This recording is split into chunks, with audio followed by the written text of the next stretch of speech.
"I can repair the school roof in 2 hours," said the roofer. The superintendent laughed in disbelief. "A day laborer fix our building?" When a day laborer roofer faces the collapsing school roof and says he can repair it in 2 hours, the school district's silence reveals that nobody imagines what comes next. Superintendent Gerald Morrison, the man everyone called Super Jerry, stood in the emergency administration meeting, slamming both fists on the conference table so hard the coffee carafes jumped. "What do you mean the roofing contractor can't come until Thursday? This is Monday morning. We have 800 students arriving in 90 minutes. The cafeteria roof partially collapsed during last night's storm. We're evacuating to the high school 10 miles away, disrupting every family's schedule, canceling after-school programs, and the school board is threatening my job." The emergency command screens showed the damage. A section of the elementary school cafeteria roof sagging dangerously, structural beams visible through holes, rain still dripping through, the entire space unusable and potentially dangerous. The contracted roofing company said their crew was working another emergency job and couldn't arrive until Thursday at earliest, meaning 4 days of school disruption, thousands of angry parents, potential lawsuits, and massive logistical chaos. In this pandemonium of ringing phones and crisis logistics, Carlos Mendoza pushed through the main office doors, worn work clothes damp from the morning rain, tool belt slung over his shoulder. Carlos was 54 but looked 70 from decades working construction sites in all weather, breathing tar fumes and fiberglass dust, doing day labor for cash when documented jobs disappeared. His jeans were patched, his flannel shirt faded from 1,000 washes, and his hands showed the burns and scars of 30 years working roofs nobody else wanted to touch. But his eyes had a different gleam when they landed on the damage photos being passed around the conference table. The gleam of someone recognizing a problem he'd solved hundreds of times before. He approached the cluster of administrators and school board members arguing about evacuation logistics. "Excuse me, Superintendent Morrison," Carlos said in accented English, removing his stained baseball cap respectfully. "I can fix that roof. 2 hours, maybe less. The structural beams are intact. I can see in the photos. The problem is the decking and waterproof membrane failed from age and storm stress. I can install temporary structural support and emergency weather seal. Students can use cafeteria by lunch. No evacuation needed." The silence that followed lasted 7 seconds but felt like eternity. Then Super Jerry turned, saw the day laborer in worn clothes, smelling of roofing tar, and let out a laugh so dismissive it made the school board members stop their arguing to watch. "Get this illegal out of here. This is a school district facility requiring licensed contractors and code compliance, not day labor patch jobs. Security, remove him immediately and call immigration if he can't show papers." The school resource officer approached, hand moving to his radio. Administrative staff gathering for the evacuation briefing paused to watch, some filming on phones. Carlos didn't move, didn't lower his eyes, just held his cap with both calloused hands and kept looking at the damage photos as if they were speaking to him in a language only they understood. That's when the woman approached. She'd been sitting in the back of the room since the meeting started, observing with a notepad and an unreadable expression. She wore a simple pantsuit, practical shoes, visitor badge clipped to her lapel. She looked like just another parent volunteer or district observer, but there was something about her presence, a quiet authority that needed no title. "Let the man speak, Gerald," she said with a calm but firm voice that cut through the contempt. Superintendent Morrison turned, annoyed. "And who are you?" "Helen Rodriguez, State Education Department Facilities Compliance Auditor. I'm here reviewing your emergency preparedness protocols for accreditation renewal," she said evenly, showing state identification. "I strongly suggest you hear what this individual is proposing." Carlos turned to her, grateful for basic respect. "This roof doesn't need full replacement, ma'am. It needs someone who understands emergency repairs. Those beams are solid Douglas fir from when this school was built in 1967. I can tell from the photos. The decking failed because moisture got under the old membrane. I can install temporary support posts from underneath, overlay new plywood decking on the damaged sections, and install a professional-grade EPDM rubber membrane. 2 hours of work with one helper, waterproof, structurally sound, passes inspection. Schedule full replacement during summer break. The silence returned, transformed now. It was the silence of institutional incredulity. Superintendent Morrison took 3 steps forward, face red with indignation. 2 hours. You've been breathing too much tar, Mendoza.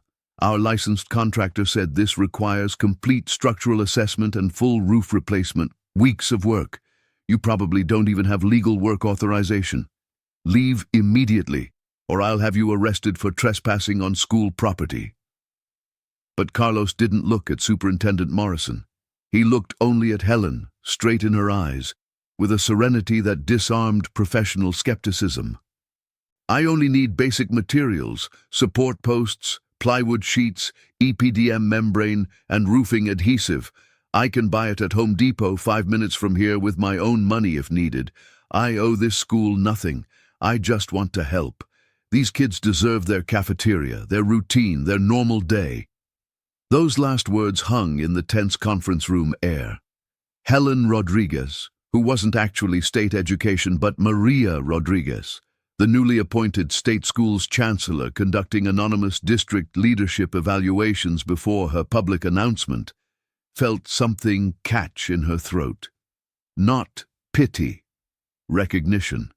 She saw in that day laborer something completely absent in all the credentialed administrators, all the contracted specialists, all the emergency protocols being discussed. Pure dedication born from understanding what school meant to children. Give him access and materials budget, Helen said, and her voice permitted no argument. Superintendent Morrison opened his mouth to protest, but the look he received from this supposed auditor made him reconsider the political cost of refusing a state official's recommendation. But if he causes any structural damage or code violations, you're personally liable, and I'll have you both arrested, Morrison snarled, turning to call the district's attorney.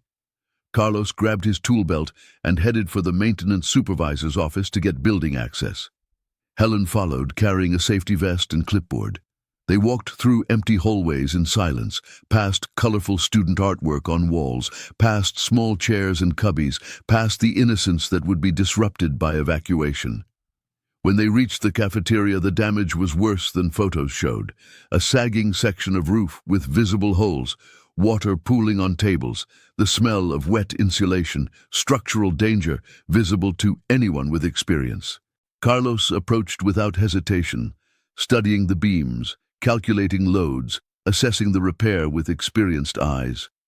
Helen stayed by the doorway, watching. How did you know this could be repaired so quickly, Carlos? Carlos paused, looking back at her in the emergency lighting. I've worked on 100 roofs like this, ma'am. This building, this design. I helped build 3 schools exactly like this in the 1990s when I first came from Guatemala. I know every beam, every specification. I was a licensed contractor there, trained engineer, but my certifications aren't recognized here. So I work day labor, use what I know however I can. Helen felt her chest tighten. Her own grandfather's story, repeated across generations. And why are you offering to do this for free, buying materials yourself? You could demand contractor rates, proper payment. Carlos stopped, turned to face her fully, his weathered face serious in the dim cafeteria light. Ma'am, when you can help, you help. My daughter attends this school, 3rd grade, Mrs. Patterson's class. Her desk is probably right over there. He pointed to the 3rd grade section. She loves the cafeteria, loves eating lunch with her friends. If I don't use what I know to protect her school, to protect these kids, what kind of father am I? What kind of man? Money doesn't matter. My little girl's smile matters. Helen felt tears threatening. She stood before something increasingly rare, selfless expertise driven by love rather than profit.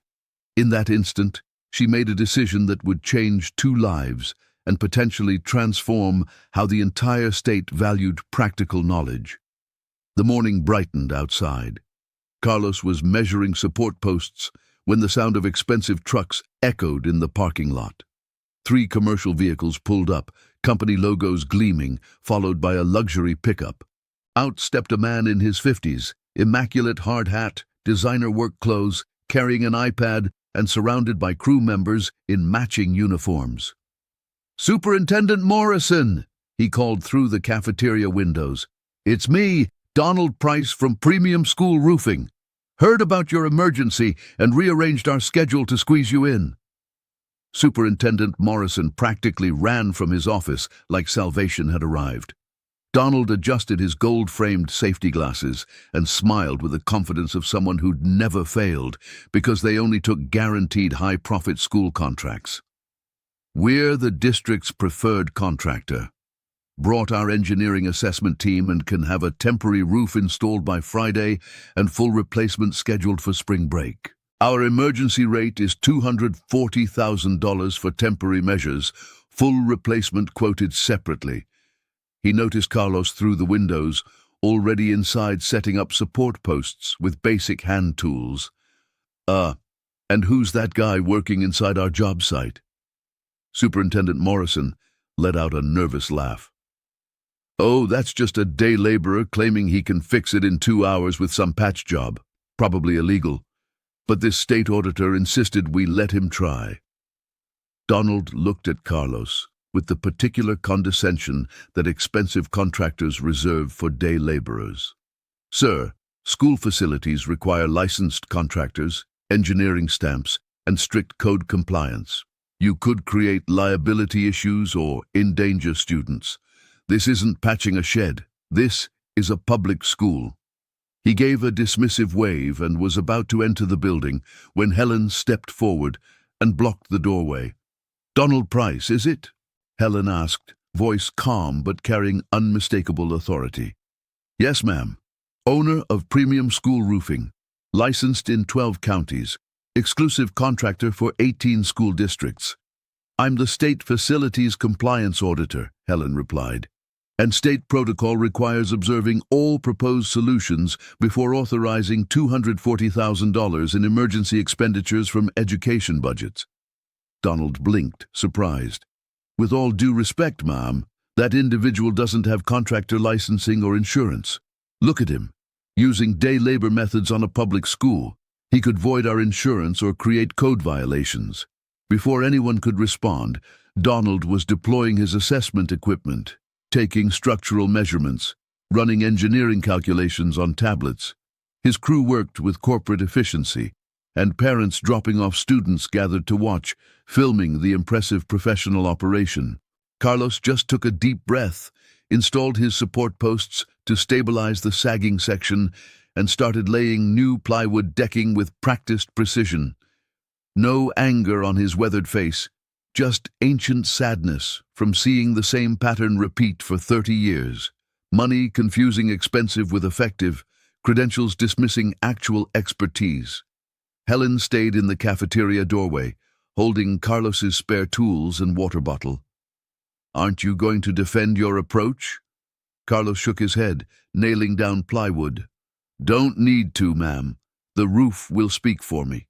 Good work speaks truth." For 90 minutes, Donald worked with maximum professional visibility. His team ran structural analysis, generated comprehensive reports, took hundreds of photos for documentation. Parents watched, impressed. Superintendent Morrison stood beside Donald like a vindicated authority, nodding whenever Donald said something that sounded technical and expensive. "See here, Superintendent. Our engineering analysis shows the roof trusses have stress damage requiring full structural evaluation. We cannot certify safety without complete assessment. Our temporary roof system will keep weather out while we conduct proper evaluation. $240,000 installed by Friday. He generated more reports, created more documentation, timelines appeared on screens. Assessment complete and certified, Donald announced to the gathered parents and administrators. Temporary weather protection by Friday, full assessment timeline 3 weeks, emergency cost $240,000. We can proceed upon board approval and deposit. Helen said nothing, just watched Carlos installing the EPDM rubber membrane over the new decking, his scarred hands working with efficient precision born from 3 decades of experience. 3 weeks, Carlos murmured, sealing the membrane edges. 3 weeks of disruption, transportation chaos, stressed families. Helen felt something profound shift inside her. The immigrant day laborer understood educational continuity in ways the experts never would. You still think you can finish in 2 hours? Carlos checked his watch, smiled slightly. 1 hour, 40 minutes so far, ma'am. Should be done in 20 more minutes. That's when it happened.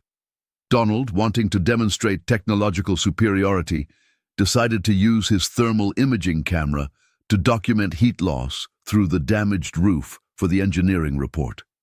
He aimed the camera at the section where Carlos was working. But what happened next revealed everything. The thermal image showed perfect insulation integrity in the section Carlos had just repaired, better than the undamaged sections of the original roof. His confident expression began cracking. "This doesn't make sense," he said, loud enough for parents to hear. "The repaired section is showing better thermal performance than our best commercial installations. If this day laborer achieved this with basic materials and hand tools," he checked his data, "then expensive temporary roofing isn't necessary at all." Superintendent Morrison's face went pale. "So we don't need $240,000? Donald shook his head, looking genuinely troubled by the implications for his business model. "Not if that repair holds structurally and passes code inspection. But premium roofing doesn't do small repairs. We do complete systems with full warranties. This is outside our contract scope." He began packing his expensive equipment, crew following suit. Within minutes, the trucks were pulling away, leaving Superintendent Morrison standing in the parking lot, looking like a man watching his assumptions crumble. After another 18 minutes, he stood back, wiped his hands, and looked at Helen. "Ma'am, the roof is complete and sealed. The support posts stabilize the structure, the new decking is solid, the membrane is professionally installed and waterproof. Should pass inspection easily. The cafeteria is safe for use." The silence was absolute. Superintendent Morrison stared at Carlos like seeing him for the first time as a human being rather than invisible labor. Helen felt her pulse racing. And that's when she spoke, her voice carrying through the cafeteria with undeniable authority that made even the gathering parents stop to listen. "Carlos Mendoza, you have full authorization. Facilities Inspector, verify this repair immediately for student safety certification." Superintendent Morrison's jaw dropped. The building inspector, who'd been watching skeptically, climbed into the ceiling space, ran structural tests, checked the membrane installation, verified code compliance. Every test passed perfectly. The repair was sound, safe, professional, better than many licensed contractor jobs. The inspector came down shaking his head in amazement. "This is excellent work. Passes all codes. Safe for occupancy immediately." The parents erupted in applause. Students arriving saw their cafeteria would be open, cheered with relief. Teachers cried grateful tears that routines wouldn't be disrupted. Carlos packed his simple tools, exhausted, covered in tar and dust, but smiling quietly. Superintendent Morrison stood speechless, and Helen, Maria, finally revealed herself completely. She removed her fake auditor credentials and pulled out her real identification as State School's chancellor. "Gerald Morrison, You're suspended pending investigation for discrimination, incompetent leadership, and creating an environment that devalues expertise based on immigration status." She turned to Carlos. "Carlos Mendoza, the state is creating a pilot program, Master Craftsman in Schools. You'll train facilities staff statewide in practical repair techniques, emergency response, and cost-effective maintenance. We'll also fast-track recognition of your Guatemalan engineering credentials. Salary, $87,000 annually, plus full benefits. Will you accept?" Carlos looked at the official appointment letter she extended, at the repaired roof above him, at his daughter running into the cafeteria with her classmates, squealing with joy that everything was normal. He fell to his knees, crying, overwhelmed. 6 months later, Carlos led the state's Practical Facilities Knowledge Program, teaching staff across 200 schools the hands-on expertise that saved millions in unnecessary replacements. And every morning, he'd touch the cafeteria roof beam, feeling the solid Douglas fir beneath the surface, and whisper in Spanish, then English, "Thank you, God. Thank you for letting me protect my daughter's school and prove my worth."